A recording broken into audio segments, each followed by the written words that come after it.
आज हम लोग बात करेंगे how to choose your optional for UPSC. So आपको कैसे ऑप्शनल चूज करना है, ठीक है। आपने काफी सारी वीडियोस देखी होंगी एंड उसमें आपको 2-3 वही पॉइंट्स बताए जाते हैं। सो एक बार मेरा तरीका भी फॉलो करके देख लेना, क्योंकि मेरे को भी अपने ऑप्शनल चूज करने में काफी कंफ्यूजन हुई थी, तो मे भी आपको ये हेल्प करेगा। तो ऑप्शनल चूज करने के लिए सबसे पहला स्टेप आपका ये होना चाहिए कि आपके पास पूरी लिस्ट होनी चाहिए जो जो ऑप्शनल यूपीएससी में होते हैं। एक बार आपने लिस्ट निकाल लो, हो सके तो आप उसको प्रिंट करके निकाल लो एंड उसके बाद आप एक पेन लेके बैठ जाओ। एंड करना क्या है, आप लोगों ने उनमें से एक एक करके उनको कट करते जाओ। कट कैसे करना है आप लोगों ने, देखो सबसे पहले अगर आप आर्ट्स के बच्चे हो, ठीक है, आपकी आर्ट स्ट्रीम थी, तो साइंस वाले सब्जेक्ट तो आपके लिए कुछ भी मतलब वो तो आप ले ही नहीं सकते, ठीक है। तो उनको सबको कट कर दो, ठीक है। ऐसे ऐसे करके आपके पास गिने चुने 4 से 5 ऑप्शनल जो है वो बचेंगे। उसके बाद उन 4 से 5 ऑप्शनल में आप लोगों को चूज करना है कि अब हम अपना ऑप्शनल कौन सा लें। तो उनमें से सबसे पहले आप लोग ये देखना है कि आप लोगों से अच्छा कौन सा हो सकता है, ठीक है, क्योंकि हमें सबको अपनी कमियां सबको पता होती हैं, ठीक है।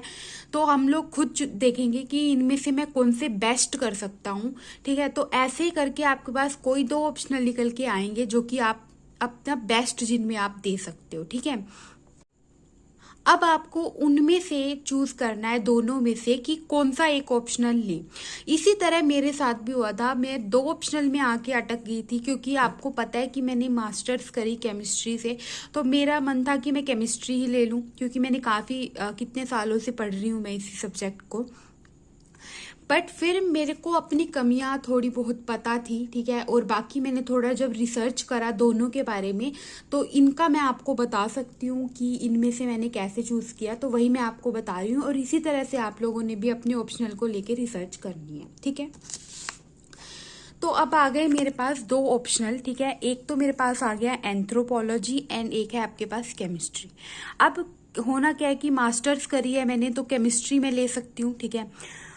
केमिस्ट्री को पहले मैंने ढंग से देखा, ठीक है। इसका सब कुछ देखना है आपने, जैसे सबसे पहले आपने जो भी सब्जेक्ट चूज किया उसका ये देखना है कि उसका सिलेबस कितना है।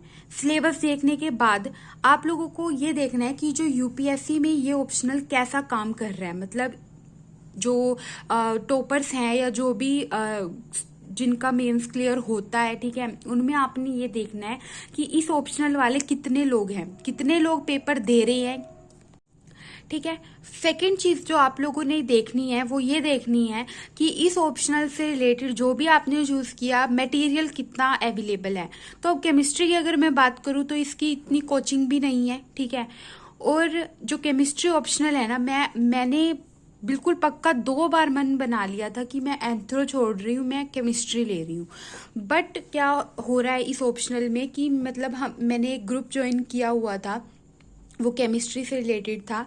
सो उस ग्रुप में जो है वो बच्चे थे जो जिन्होंने केमिस्ट्री से मेंस लिखा एंड जब अभी मेंस हुआ था, ठीक है, तो वो बच्चे वहाँ पे आके अपने मैसेजेस लिख रहे थे। तो जब मैंने वो मैसेजेस पढ़े उनके, तो वो मतलब वो ये अपने पर्सनल एक्सपीरियंस बता रहे थे कि वो टॉपर रहे हैं, आईआईटीज के बच्चे हैं, ठीक है।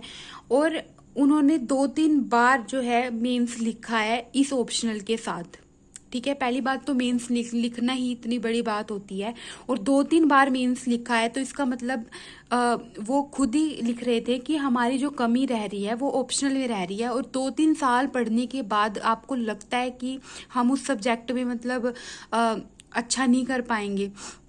तो कमी क्या रह रही है कि नंबर उनके बढ़ ही नहीं रहे हैं, सिर्फ 220, 230, 220, 230 इससे ऊपर मतलब नहीं बढ़ रहे थे। तो ऐसे एक मैसेज नहीं था, ऐसे काफी सारे मैसेजेस जब मैंने पढ़े, तो तभी मैंने डिसाइड कर लिया कि मैं ये ऑप्शनल नहीं ले रही हूँ, क्योंकि मेरे को केमिस्ट्री लाइन में पहली बात तो जाना ही नहीं है आगे, ठीक है। मास्टर्स मैंने जरूर कर लिया है, बट मेरा इंटरेस्ट जो है वो नहीं है। और इंटरेस्ट मतलब पहले था भी बट अब नहीं रहा, ठीक है। फिर आते हैं एंथ्रो की बात, तो यहाँ पे केमिस्ट्री मेरा इस तरह से कैंसिल हो जाता है, ठीक है। एंड इसमें एक और चीज थी, मतलब थोड़ा कि इसमें जो है वो गाइडेंस की थोड़ी कमी है, टीचर्स नहीं है इतने, और इसका जो मटेरियल है वो भी इतना अवेलेबल नहीं है।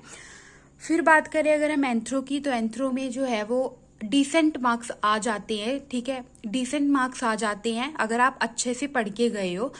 तो मैंने इसका पूरा देखा अच्छे से कि कितने नंबर आ रहे हैं, इसमें कितने बच्चे सिलेक्ट हो रहे हैं, तो मेरे को ये सही लगा। एंड जब मैंने इसका सिलेबस पढ़ा तो मेरे को ये काफ़ी इंटरेस्टिंग भी लगा, तो इसलिए मैंने सोचा कि मैं एंथ्रो ही लूँगी, एंड ये मेरा फाइनल हो गया।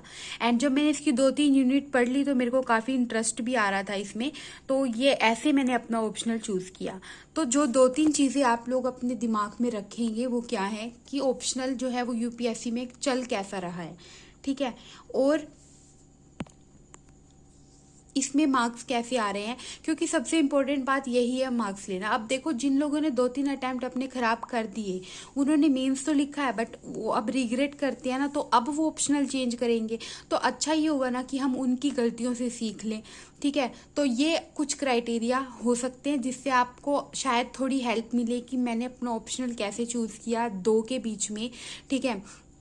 तो बाकी अगर आपको कोई डाउट हो, फिर भी अगर आपको कुछ प्रॉब्लम लग रही है, अपना पर्सनल कुछ एक्सपीरियंस शेयर करना चाहते हो कि मेरे को इसमें कंफ्यूजन हो रही है, आप थोड़ी हेल्प कर दो, तो आप कमेंट्स में लिख देना, मैं सबके रिप्लाई कर दूंगी, एंड मे बी आपको थोड़ी बहुत हेल्प उससे मिल जाए।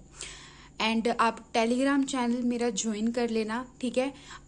अगर मेरे को आपकी प्रॉब्लम थोड़ी जेन्युइन लगी तो मैं आपसे वहाँ पर बात कर लूँगी, ठीक है। क्योंकि कमेंट्स में इतना नहीं हो पाता है, बट यहाँ पे आप प्रॉब्लम लिख देना एंड टेलीग्राम चैनल ज्वाइन कर लेना। So thank you so much.